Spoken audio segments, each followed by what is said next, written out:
పాలమూరు రంగారెడ్డి ఎత్తిపోతల పథకాన్ని జాతీయ ప్రాజెక్టుగా సాధించలేదు, రాష్ట్ర నిధులతో పూర్తి చేయలేదు. అందుకే ఈరోజు ప్రతిపక్షంలో ఉన్న మీకు మొట్టమొదట పాలమూరు జిల్లా ప్రజలు క్షమాపణ చెప్పి ఈ సభలో ప్రసంగాన్ని ప్రారంభించనుంటే నిజంగానే పాలమూరు ప్రజలు మిమ్మల్ని క్షమించి ఉండేవాళ్ళం. 2009-10లో కృష్ణానది ఉప్పొంగినప్పుడు, వరదలు వచ్చినప్పుడు, అలంపూరు ప్రాంతంలో కొట్టుకుపోయినప్పుడు అలంపూరు ప్రాంత ప్రజలకు మహబూబ్ నగర్ ఎంపీగా శాసనసభ ప్రతిపక్ష నాయకుడు కల్వకుంట్ల చంద్రశేఖరరావు గారు ఒక మాట ఇచ్చారు. ఈ ప్రాంతం నిండా మునిగిపోయింది, మీ ఇండ్లన్నీ కొట్టుకుపోయినాయి, మీకు ప్రభుత్వం ఇండ్లు ఇప్పించకపోతే బంజారాహిల్స్ నందినగర్లో ఉన్న నా ఇల్లు అమ్మి మీకు ఇల్లు కట్టిస్తా అన్నాడు. మేము ఆయన ఇల్లు నమ్మి కట్టించమని మేము అడుగుతలేము అధ్యక్ష. కానీ ప్రభుత్వం వచ్చిన 10 ఏళ్లలో నువ్వు కట్టిస్తాన్న డబుల్ బెడ్రూమ్ ఇండ్లు ఆ అలంపూరు ప్రాంతంలో మునిగిపోయిన పేదలకు కట్టించి ఉంటే ఈరోజు నీకు ఇక్కడ నిలబడి మాట్లాడే అధికారము అవకాశం ఉంటుండే. ఇవాళ అలంపూరు ప్రాంతంలో కనీసం ఆ ఇండ్లైనా కట్టించని పరిస్థితి ఈరోజు దాపరించింది. అదేవిధంగా మా పొన్నం ప్రభాకర్ గారు తెలుసు, మిడ్మానేరు ముంపు బాధితులకు కొన్ని సంవత్సరాలుగా వాళ్ళు పోరాటం చేస్తున్నారు, ఆరాట పడుతున్నారు. ఈ రాష్ట్రానికి ముఖ్యమంత్రి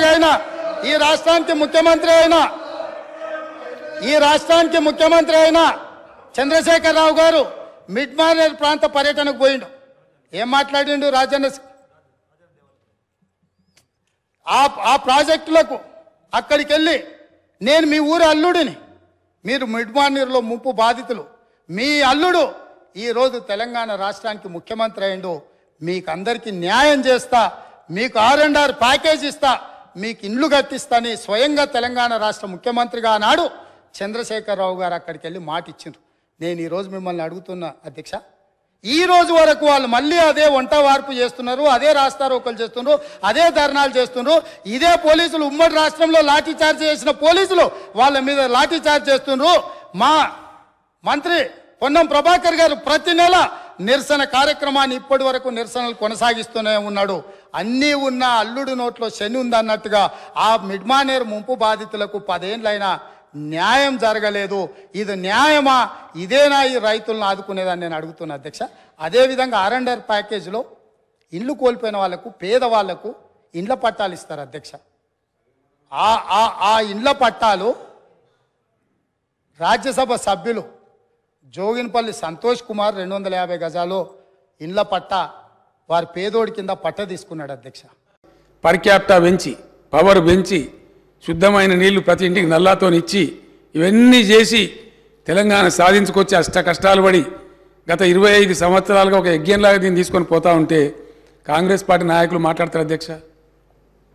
కేసీఆర్కి పిండం పెడతాం, ఇవన్నీ చేసినందుకు నాకు పిండం పెట్టాలా? ఈ తిప్పల పడ్డందుకు ఆ పిండం పెట్టాలా? మీ వల్ల కాని పని, మీ నాయకులు ఎంతరో మంది ఎన్ని చూపి పారిపోయినటువంటి తెలంగాణ ఉద్యమాన్ని నేను భుజానేసుకొని అనేక కష్టాలు పడి దీక్షలు చేసి చివరికి నా చావు మీద తెచ్చుకునేంత ప్రయత్నంలో తెలంగాణ తెచ్చిపెడితే మీకు పిండం పెడతామంటే ఎవరు హర్షిస్తారు అధ్యక్ష? ఇదేనా సంస్కారం? ఇదొక పద్ధతి, ఇదొక పార్టీ, దీనికో లెక్కన? చాలా బాధ కలుగుతుంది అధ్యక్ష, దుఃఖం వస్తుంది. ఎందుకంటే ఏందండి నాకు అర్థం కాదు. ఇది పూర్తి ఎటుపడతాడు, నోరుంది కదా అని విచ్చలవిడిగా మీ పార్టీల నియంత్రణ లేకపోవచ్చండి, కానీ సంఘం చూస్తుంది కదా, సమాజం చూస్తుంది కదా. నన్ను అడుగుతున్నారు, మొన్న రాహుల్ గాంధీ ఏదో ఒక మాట అందరికీ మోడీ పేరే ఉన్నదంటే 2 సంవత్సరాల జైలు శిక్ష విధించారు అధ్యక్ష. అఫ్కోర్స్ నిన్న సుప్రీంకోర్టు స్టే ఇచ్చింది, సభ్యత్వం కూడా తీసేసిండ్రు. మేము ఆ చర్యలు తీసుకోలేమానండి? మేము తీసుకోకపోదుమా? మీరు ఏదో స్వేచ్ఛ కావాలి, స్వేచ్ఛ ఇచ్చినాం, మేము చాలా లిబరల్గా ఉంటున్నాం, డెమోక్రాటిక్గా ఉంటున్నాం, అన్ని రకాలుగా బాగుంటున్నాం. లేకపోతే మీరు అట్లా మాట్లాడిన దానికి మీ తాట తీసే పరిస్థితి ఇష్యూ కాదు కదా గవర్నమెంట్ అనుకుంటే. కానీ మీరంతా ఆ విధంగా ఇష్టం వచ్చిన అడ్డగోలు మాట్లాడినా మేము సంయమనం పాటిస్తున్నాం. మేము ఇది పోలీసులు ఉసుగొలుపుతలేం, ప్రజలే తీర్పు చెప్తారు రేపు పొద్దున అనే ఉద్దేశంతో మేము ముందుకు పోతా ఉన్నాం. కానీ బాధ మాత్రం కలుగుతుంది అధ్యక్ష. ఎక్కడ ఏం చేయని వాళ్ళు తెలంగాణ ఉద్యమం జరుగుతున్న దాని మీదకి తుపాకులు తీసుకొని పోయిన వాళ్ళు మాట్లాడతారు అధ్యక్ష. ఇలా 2 పార్టీల అధ్యక్షులు అధ్యక్ష. కాంగ్రెస్ పార్టీ అధ్యక్షుడేమో రైఫిల్ తీసుకొని పోయిండు కరీంనగర్ జిల్లాకు, ఇంకో పార్టీ అధ్యక్షుడేమో అందరు రాజీనామా చేస్తుంటే ఆయన ఒక్కడు మాత్రం రాజీనామా చేయకుండా అమెరికాకు వారిపోయింది అధ్యక్ష.